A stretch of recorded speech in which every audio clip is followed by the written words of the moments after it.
عمران خان د جیل نه واضح پیغام جاری کړی دی هغه خلکو دپاره کومو خلکو چې پی ټی آی په سخت وخت کې پرېښې وه او کومو خلکو چې د ډېرې غټې مجبورۍ په وجه پی ټی آی پرېښې وه هغوی دپاره هم کپتان ویلي دي چې تاسو په تسلۍ کې اوسئ او زه چې کله جیل نه درشم نو ستاسو فیصله به زم کوم خو چې کومو خلکو په سخت حالاتو کې پی ټی آی پرېښې ده او بیا پی ټی آی پسې پریس کانفرنس هم کړی دي نو هغوی دپاره د پی ټی آی لارې بندې دي بل طرف ته چې کوم غټ بریکینګ نیوز دی هغه دا چې آیا واقعي سټوډنټس د عمران خان رهایي دپاره تحریک آغاز کړی دی که نه په سوشل میډیا باندې ویډیوز هم ډیر زیات وایرل دي دا غي حقیقت در سره هم په دې ویډیو کې شریکوم بل شهباز شریف مولانا صاحب سره ملاقات کړی دی چې مولانا صاحب ورله صفا الفاظو کې انکار کړی دی خو بل طرف ته مولانا صاحب د پی ټی آی نه د سینټ 2 سیټونو ډیماند هم کړی په هغه هم تفصیلا خبره کو علیما خان د عمران خان حواله سره غټ انکشافات کړی دي چې عمران خان زندګۍ ته خطر ده خو پی ټی آی موجوده لیډرشپ چې کم دی په هغه باندې مکمل خاموشه ده الیکشن کمیشن نون لیگ ته یو بل سیټ هم ورکړی چې په هغه باندې هم تفصیلا خبره کو د داندلۍ حد شوی دی په هغه هم تفصیلات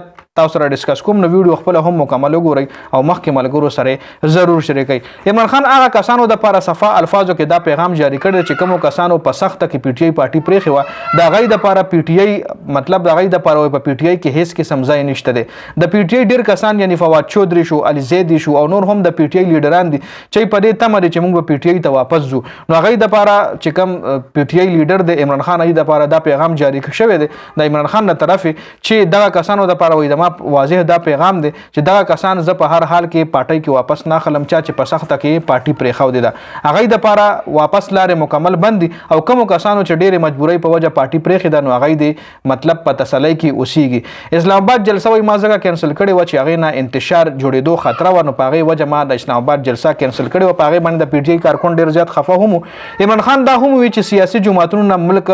سیاسي جماعتونه چې یو ځای شي نو ملک ټیکولی شي فوج چې کوم دی هغه ملک نشي یو ځای کولی ملک هغه نشي ټیکولی کم کسان چې دا وخت فیصلې کوي نو سره د ملک هیڅ قسم فکر نشته ملک ته دا وخت غټه چې کم نقصان دی ملک ته چې دا وخت کومه غټه خطره ده هغه د معیشت ته چې معیشت ورځ تر ورځه ډاون روان دی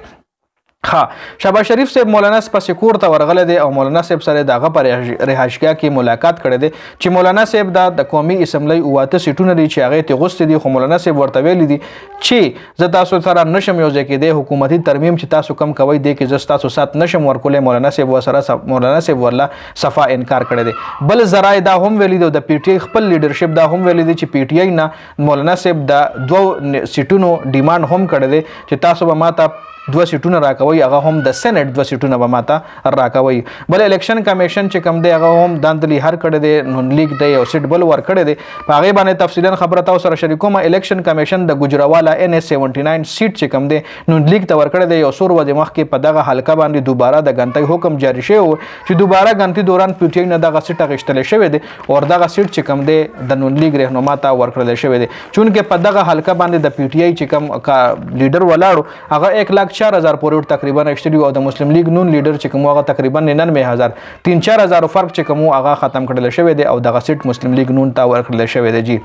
بل پرون راسي په میډیا باندې یو څو ویډیوز ډیر زیات شیر کیږي چې سټوډنټس د عمران خان رهایی د لپاره خپل تحریک شروع کړی دی په سوشل میډیا کې تاسو دغه ویډیوز ګورئ نو دی کې هیڅ قسم حقیقت نشته دی هیڅ قسم ریالټي په دغه ویډیوز کې نشته دی سټوډنټس لا تحریک نه دی شروع کړی سټوډنټس 30 اگست پورې تاریخ ورکړو که 30 اگست پورې عمران خان رها نشو نو بیا به هغې نه پس مونږ خپل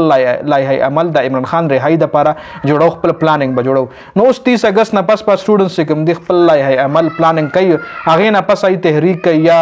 درنه کوي یا احتجاجونه کوي دا براتلونکي ټایم کې پته لګي خو دا کوم ویډیوز چې تاسو په سوشل میډیا ګورئ د سټوډنټ حوالې سره دی کې هیڅ قسم حقیقت نشته په دې ویډیو کې دا اپډیټس د ویډیو کتلو زیاته مننه جی والسلام